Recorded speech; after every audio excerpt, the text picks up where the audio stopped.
Hey guys, so today's tech tip is creating GIFs to aid in instruction. This is actually the second video. The first video is installing the extension that you need. So if you have not watched that or done that yet, you need to go back and do that. Now we're going to talk about actually using this extension to create a GIF. So I've used this before in some of these tech tool tutorials. So what we're going to do is we're going to come up here to this extension icon and we're going to click it. And it gives you a couple different options for capturing your screen. So you can capture up here, you can capture down here, over here. It can be as big or as little as you need. Once you click, you can actually click and drag these arrows.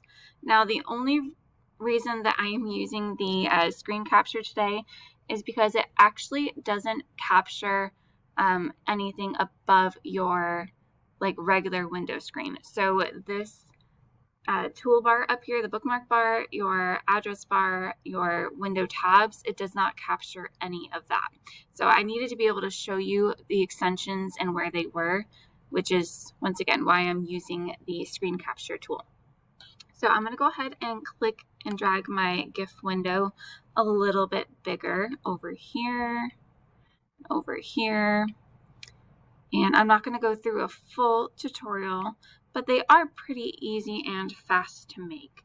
So I'm going to come down here to this toolbar and I'm going to click on the movie camera. I'm going to go ahead and click start, and there's no countdown like there is with a screen capture. So I'm going to come over here and I'm going to go to my share,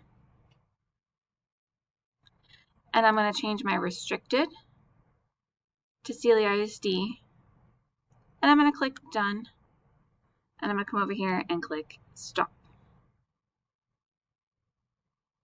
And it's going to take a minute to think and generate this GIF. The shorter your GIF, the faster this process will be. So try to keep them pretty short, maybe 1 or 2 steps per GIF. And this is a free resource. I don't think I had mentioned that before, but it does not cost anything to use. So you can use it, and there's no cap on how many times you can use it in a day. You can use this as many times as you need. So I'm going to go ahead and pause the video to wait for this thing to finish loading. I'll resume once we are at 100%. Okay, so here is my GIF. As you can see, here is my mouse, and I am not doing anything with my mouse. You can see that it's loading through all of the steps of my GIF. And it's like a short little video without sound. There are no options for capturing audio on this. It is just straight picture. So if I'm happy with this, I'm going to come over here and I'm going to click save. And it has downloaded right here.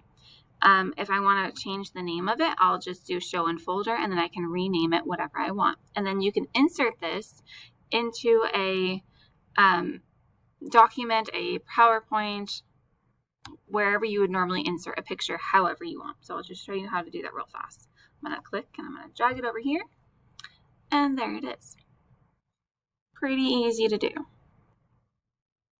And that's all there is to creating this GIF using the extension Capture to a GIF. This can be used across all different age levels. It really is a great way to include directions for your students. I know that regardless of their age level, there's always the question of, well, how do I do this again? I forgot. And instead of having to answer that question like 19 different times, you can just have this slideshow available to your students. You can link it in Google Classroom, or you can have it playing on your screen while you're walking around helping students. It really is a great resource. If you have any questions about it, feel free to email me. Otherwise, enjoy.